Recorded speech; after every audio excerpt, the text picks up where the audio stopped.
The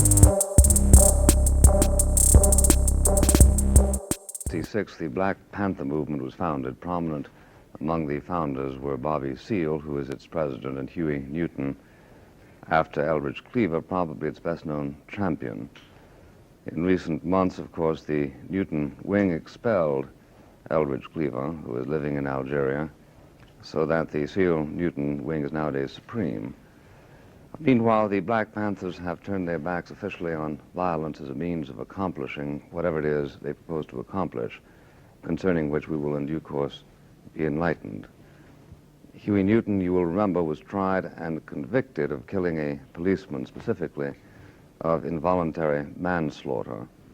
The slogan, "Free Huey Newton," was to the late 60s what the slogan, "Who Promoted Perez," was to the early 50s.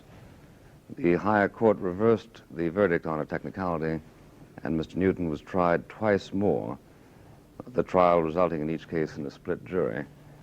Finally, the presiding judge gave up, and Huey Newton is free. His mother is from Louisiana, his father from Arkansas, and he is the youngest of 7 children. He was schooled in Oakland, where he now lives. His first book was called "To Die for the People," and imminently he will publish his autobiography, which is called "Revolutionary Suicide," a concept I shall now ask Mr. Newton please to explain. Dang, for me to ask this question. The question is, during the Revolution of 1776, when the United States of America broke away from England, my friend would like to know, what side would you have been on during that time? I think probably I would have been on the side of George Washington. I'm not absolutely sure, because it remains to be established historically whether what we sought to prove at that point might not have been proved by more peaceful means. On the whole, I'm against revolutions. Though I think as revolutions go, that was a pretty humane one. Yeah, you're not, my friend will be surprised to hear that. I hope he's listening. His assumption was what? Well, he was puzzled, but I think that he was inclined to believe that you've been on the side of the colonizers of England. But I'm pleased with the answer, and I agree with you. The only revolution that is worth fighting is a humane revolution, and also one that succeeds. Pardon me? Also one that succeeds. Yes, right. Because, eventually. I feel that if King George had captured George Washington, he would have had the right to hang him. According to the law. Yeah. But revolutions always, in some ways, contradict some laws. That's why it's called revolution. Well, revolutionary justice is its own justice, isn't it? Yes, and of course it always professes to go under some human right or humane consideration.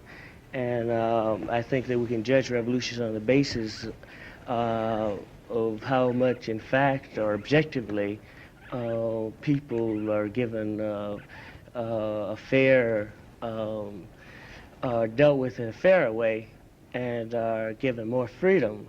I appreciate your answer, and I would agree with that part of it. Which part? The part that the only revolution is worthwhile, or that is a real revolution that succeeds, would be a humane revolution. And otherwise that, it's called an insurrection, or a mutiny. Yeah, a rebellion, or a riot, yes. As I understand it, the generally accepted test of the integrity of a revolution is whether it is established, the revolution having taken place, that the people truly supported it. A revolution cannot really succeed without the people's support. Oh, sure it can. Oh, sure. It's easy. Well, changes in authority can be successful, but I think that we would have to have a functional definition. We would have to stipulate what we mean by revolution. Well, there are revolutions, roughly speaking, every 2 or 3 months in Latin America without the people getting involved. Well, at I all. would probably call it I think just the words, I would call it a coup d'etat. That's revolution. Well, I say that by way of definition, I would reject your definition, but I'll appreciate if you want to call a coup d'etat a revolution, then I could function. All right, and if you want to call a popular revolution, please call it a popular revolution. Well, then I would say that a revolution would have to be popular, or else I wouldn't label it as a revolution. I would, so really we're just dealing in semantics of what a revolution what a revolution is made up of, in fact. And I say that we won't have to belabor that any rebellion that establishes a new authority, if you would like to call that revolution, then I could entertain it because, it's just a word anyway. But changes in governments and changes in the relationship, people and authority and institutions, I say they take many forms, and I like to distinguish. Sure. What would you call the thing that ousted King Farouk? I wouldn't call it a revolution. Even though an entirely new order was brought in? Yes, but with coup d'etats, it's common that an entirely new order will be brought in. No, not necessarily. Pardon me? Not I say necessarily. it's possible. No, sometimes a coup d'etat takes away one kernel and puts in another But kernel. sometimes, but other times that a coup d'etat could establish an entirely different relationship between the institutions and the people in a particular place. In which case it's revolutionary. Pardon me? In which case it's revolutionary. I say that I could function with that definition if you insist that's the only one, but I have a special, to me, revolution carries a special connotation, and of course it's only my subjective kind of feelings about it, and but I have to distinguish between changes of power and just for my own way of thinking, establish calling one a flower and the other a skunk. And but well, I wouldn't argue. I wouldn't argue the absolute kind of definition to the conditions that I'm talking about. Well, I grant that you have considerable authority in your movement. I'm not sure that you have an authority to impose your own terminology. Well, I argue that your definition is not necessarily a lexical definition. I already granted you, if you want to stipulate that that as a definition of revolution, I'll entertain it. But well, maybe this is the occasion to say about the historian Macaulay that he shouldn't have referred to the glorious revolution of 1688 because it didn't fit your standard. But meanwhile, he wrote 13 volumes on the subject. I say that he and could called it a refer. revolution. Well, he could refer to it any way he likes. He did. And I say that if we want to appreciate his. He wasn't an imperialist, was he? I say if we want to appreciate his definition, fine. I'm not attempting to stipulate a new definition. There are authorities that I could cite that would call a revolution a very special thing. One authority would be the scholar, philosopher, Chairman Mao Zedong.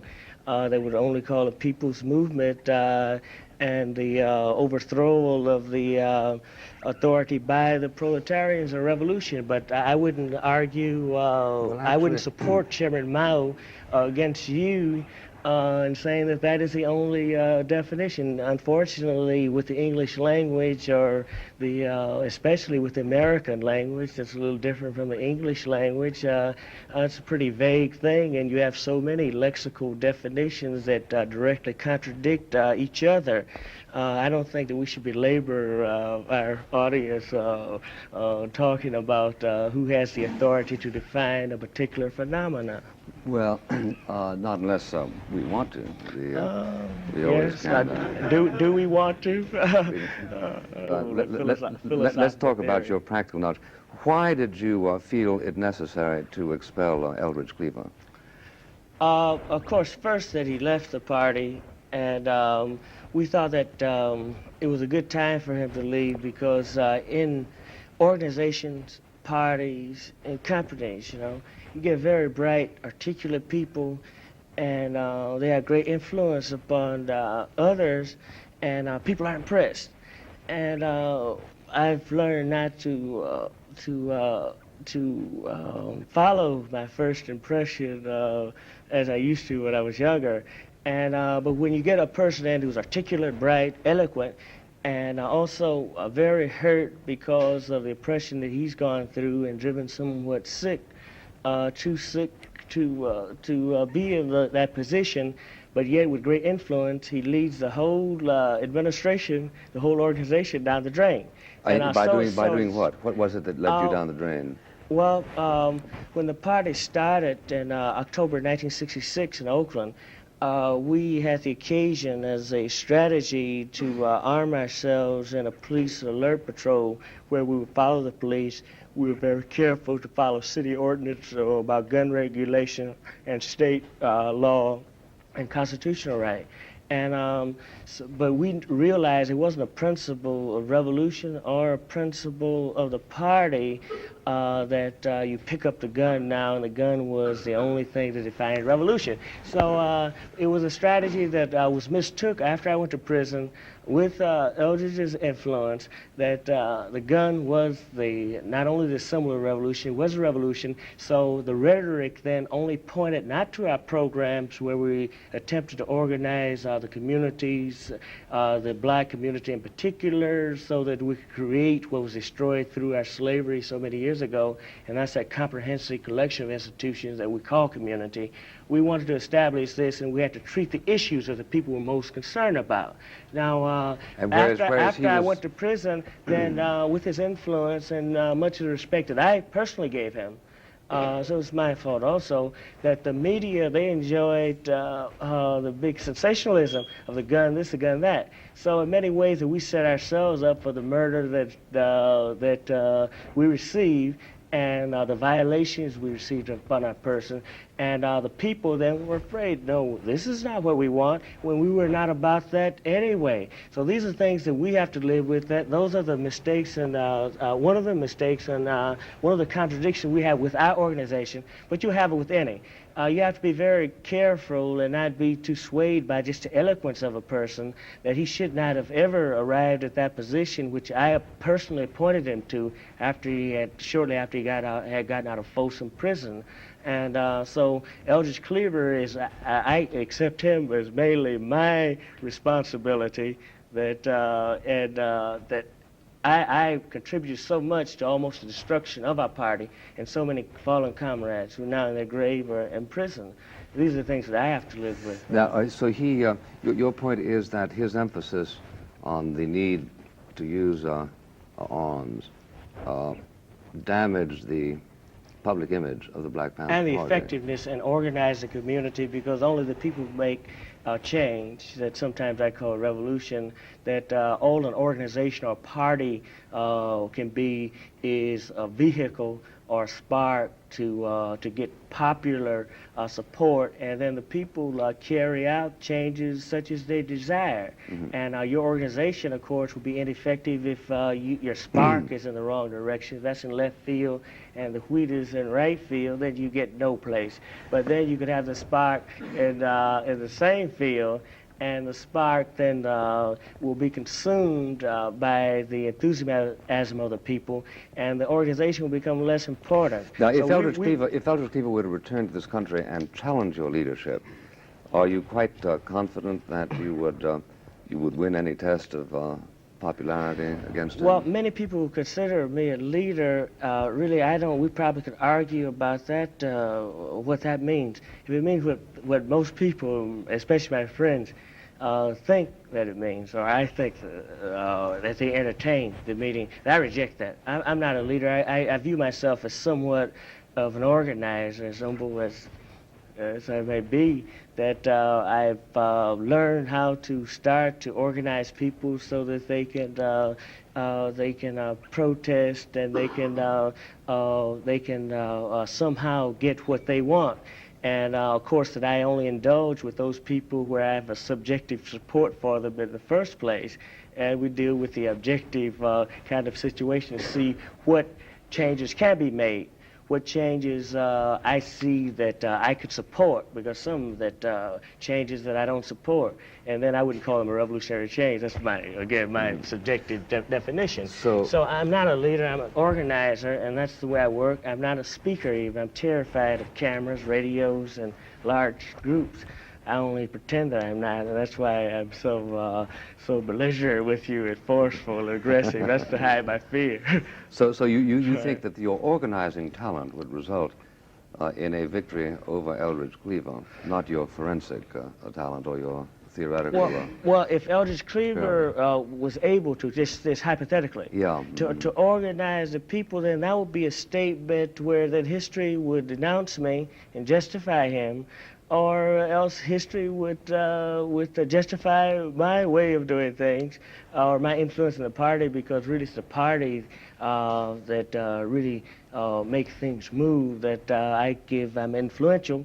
I have a vote, and my vote's probably worth more in influence than many other comrades, and I think that I work for that to be changed as they become more clear and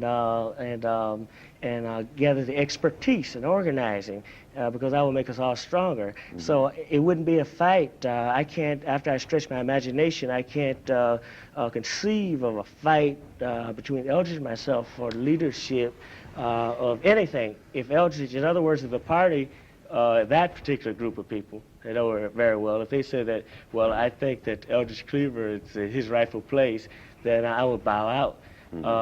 It's the biggest problem. I don't think that Eldridge will come back, but hypothetically, again, if he were to come back, that I think quickly the media would drop him, because we have an affectionate name for him. We call him an MF, media freak.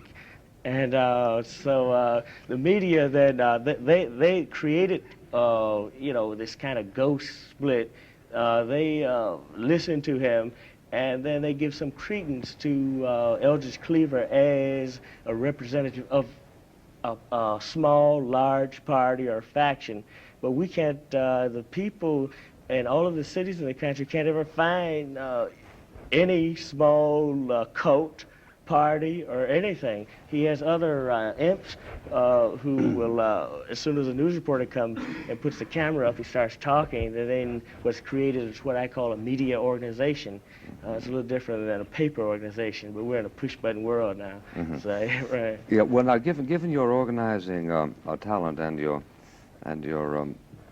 superior theoretical position, why is it that you don't flatter me saying that. Well, no, I'm accepting your definition of yourself. Well, no, I say I like to think of myself as somewhat an organizer with some expertise, but I'm not very good, really. If I were good, then America would be changed tomorrow or yesterday, but we're still struggling on precinct levels, making many turns and many maneuvers. No, I know that you're struggling. I know that you're struggling, but what I'm anxious to know... But I couldn't be that good then, because... No, not necessarily. After all... I'm saying on objective evidence that not too many of the changes that I desire have been made as rapidly as I desired, but everything's in a constant state of transformation. America's certainly changed, that the blacks' status in the country is different than it was in 1619. I would have to acknowledge that. I would have to acknowledge contributors to the people's struggles, such as Martin Luther King. I would have to acknowledge John Brown, Denmark Vesey, Nathan Prophet Turner. That I would have to acknowledge people who have contributed to the change in America. Well, who said you shouldn't? No. I don't know what you're up to right now with this litany. I'm only up to this. I'm not saying... I'm only up to this. I'd like to say this, and I'm sorry if I interrupt, when people equate the Black Panther Party with such people as the Ku Klux Klans and White Citizen Council, I get sort of upset. I agree that I would like to see a world, and we agree on more points than we probably have time to realize now. But the point that dialogue, just the energy, dialectical struggle, or struggle just through the word, I would hope that that will probably be the next advance that man will come through and put the club down. But I think that there's certain objective kind of difficulties of reaching that point immediately. I think that things just don't happen. You start, but as long as there's especially a special economic interest that one has to support, an authority that he has to support, then he creates a rhetoric in order to sell that to a group, to an army, to henchmen. Then I think that this kind of dialogue will be inflammatory and cause much violence and so forth. And I will even point out the history of the Black Panther Party. I think the rhetoric ran amok with the leadership, the influence of Eldridge Cleaver, and it caused many murders, that it laid the foundation so that even the black community could say that, oh, those bad guys out there, you see, they only want violence and robbers and so forth. This kind of rhetoric, I think, can promote physical conflict that dialogue itself carries no sort of virtue unless it's pointed into a direction in order to resolve a problem, you see. What about